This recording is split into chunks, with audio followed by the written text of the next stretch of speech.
Merhaba arkadaşlar, kanalıma hoş geldiniz. Bugünkü örgü anlatımında birçok yerde kullanabileceğimiz çok güzel tunus işi örgü modelin anlatımını yapacağım. 2 tane bebe ipi kullanıyorum. Dilerseniz tek renk veya 2 renkten fazla kullanabilirsiniz.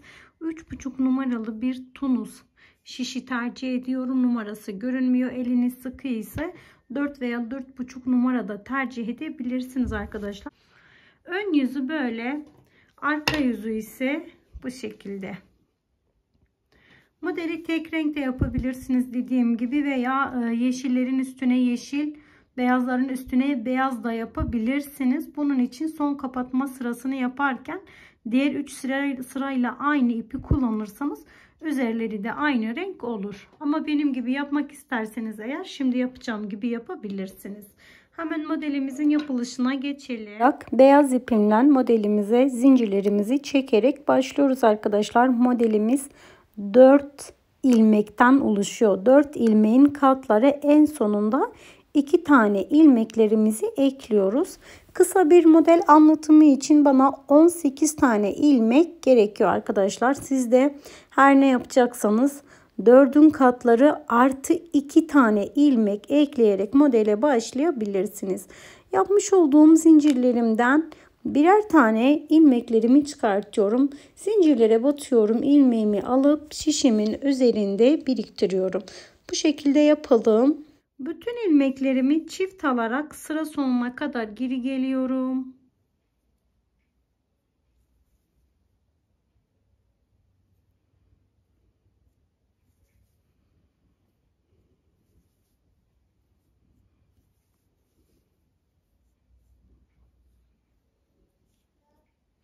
Haroşa örgü yapıyorum. Dilerseniz düz de yapabilirsiniz. Haroşa yapılırsa altı, yani yelek yapsanız, bebek battaniyesi yapsanız kenarları ve alt kısmı haroşa olursa daha güzel olur.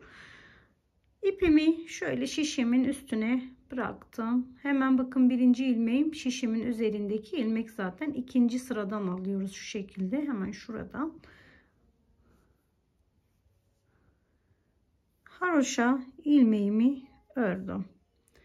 Tekrar aynı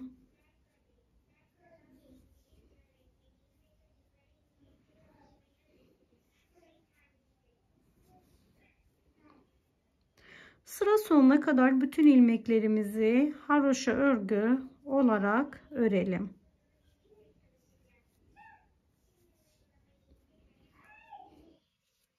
Son bir tane ilmeğim kaldığında düz örgü ve çift katından, yani 2 katından da aldım. İlmeğimi bitirdim bu şekilde. Sıramızın sonuna geldik. Son ilmeğimizi her zaman düz örgü ve 2 katından alıyoruz. Tekrar aynı işlemle geri geliyoruz. Yine bütün ilmeklerimizi çift. Son bir tane ilmeğim kalana kadar hepsini çift olarak örüyorum. Son ilmeğim kaldığında ipimi aldım. Şöyle içinden geçirdim. Son 2 ilmeğim kaldığında renk değişimini yapıyorum arkadaşlar.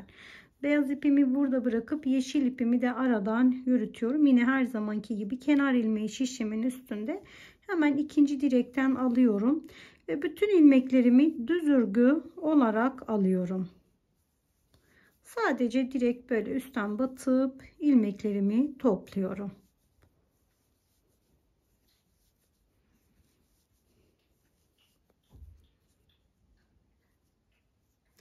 Dilerseniz bu aşamaları da haroşa örgü olarak yapabilirsiniz. Son bir tane ilmeğim kaldığında 2 katından aldım. Ve tekrar geri geliyorum. Her zaman hepsini çift.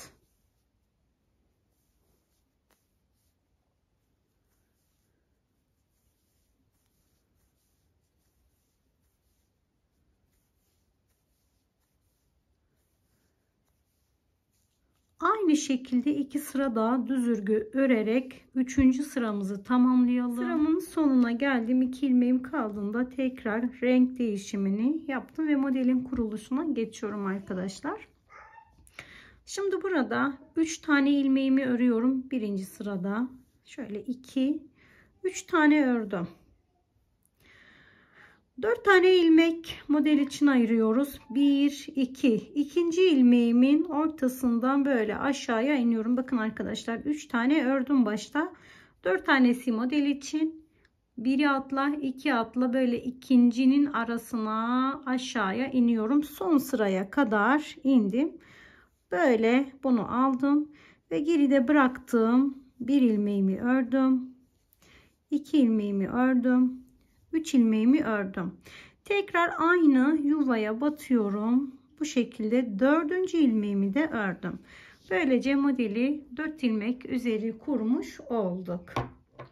Şimdi tekrar bir atla 2 atlıyorum. Şöyle ikincinin arasına aşağı iniyorum. İlk yeşilin sırası hemen dibine batıyorum. Ara boşluğuna batıyorum. İpimi aldım. Geri gelerek atlattığım bir ilmeğimi ördüm. 2 ilmeğimi ördüm. 3 ilmeğimi ördüm. Burası ipim biraz değişti. Bir tane kaldığında yine aynı yuvaya batıyorum. 4. ilmeğimi de ördüm. Böylece modelimizi 4'ün üzerine kurmuş olduk. Yine bir atlıyorum, 2 atlıyorum. Hemen ara boşluğuna iniyorum. En aşağıdaki sıraya arasına batıyorum ve geri gelerek atlattığım bir ilmeğimi 2 ilmeğimi ördüm, 3 ilmeğimi ördüm. Tekrar aynı yuvaya batıyorum. Son model ilmeğimi de ördüm. 3 tane model kuruyorum ben arkadaşlar.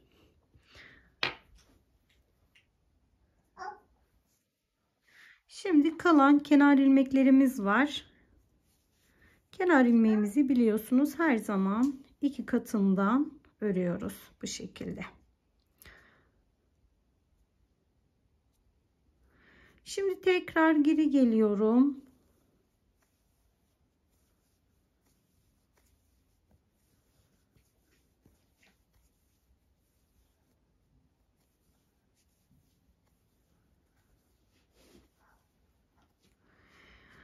Bu sefer 3 sıra beyaz tamamlıyoruz. Bir sıra zaten ördük. 2 sıra da aynı şekilde düz gidip gelelim. 3 sıra beyaz ile ördüm. Tekrar renk değişimini yapıyorum. İkinci rengime geçiyorum yine aynı şekilde.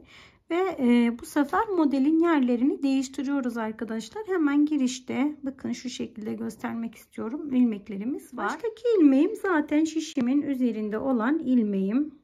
Hemen arkadaşlar şöyle göstermek istiyorum.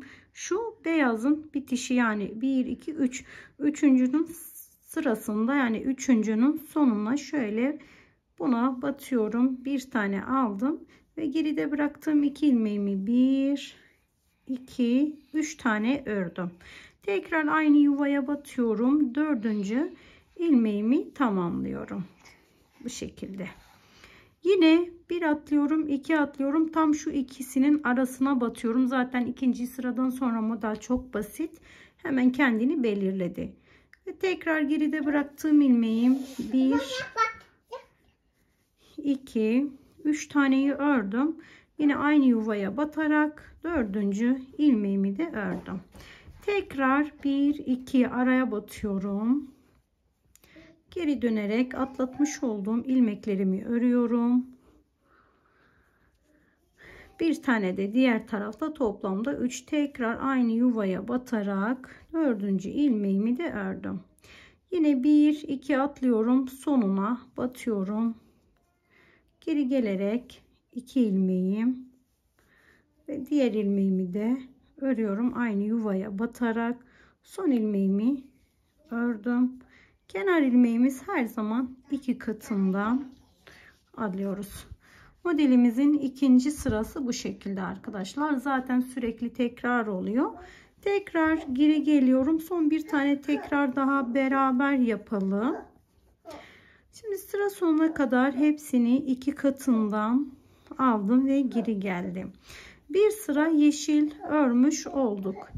2 sıra daha yeşil örelim. Tekrar 3 sıra ördükten sonra yine beyaz ipime geçiyoruz. Her 3 sırada bir renk değişimini yapıyoruz ve birinci modelimizi tekrar ediyoruz arkadaşlar. Bakın 3 tane ilmek tekrar ördüm. Artık yerleri belli. Hemen şu 2 yaprağın ara boşluğuna batın. 1 2 3 tane ördüm. Tekrar aynı yuvaya batıyorum. Dördüncüyü de tamamladım. Yine bir atla 2 atla zaten ara boşluğa denk geldiği için hemen ördüm. Gerideki 2 ilmek, bir tane daha 3 oldu. Toplamda 4 tane zaten. Bu şekilde yaptım. Tekrar bir atla 2 atla ara boşluğa iniyorum. Tekrar geride bıraktım. İlmeklerimi örüyorum. Bu modeli bebek battaniyesinde yaparsanız eğer arkadaşlar, bebek battaniyesi 1 metre zincirinizi çekin. Hatta ekstradan da 5 santim kadar ilmek ekleyebilirsiniz sağlama almak için. Model zaten biliyorsunuz. 4'ün katları artı 2 ilmek en sona ekleniyor.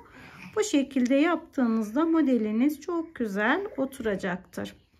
Kapatma işlemini yaparken son sırayı da isterseniz haroşa olarak yapabilirsiniz. İsterseniz direkt kapatabilirsiniz. Ben bunu modeli yaparken haroşa olarak yapmıştım arkadaşlar. Eğer haroşa yapmak isterseniz önce haroşanızı yapıp tekrardan kapatabilirsiniz. Şimdi kapatma işlemini de sizlere göstermek istiyorum. Kapatma işlemini yaparken başına hiç sarmadan sıradaki ilmekten alıyorum ve direkt ilmeğimin içinden geçtim. Başına sarıyorum, hemen direkt diğer ilmekten geçiyorum. Yani kaydırma yöntemiyle kapatma işlemini yapıyoruz. Bunu her türlü tunus işinde kullanabilirsiniz. Tunus işi bütün kesme işlemleri aynı şekilde oluyor. Modelimiz bu şekilde arkadaşlar. Çok amaçlı, nerede isterseniz orada kullanabilirsiniz. İlmeğinizin katlarını da değiştirebilirsiniz.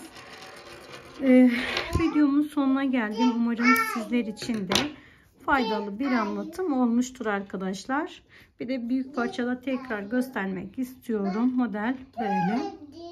İzlediğiniz için çok teşekkür ediyorum.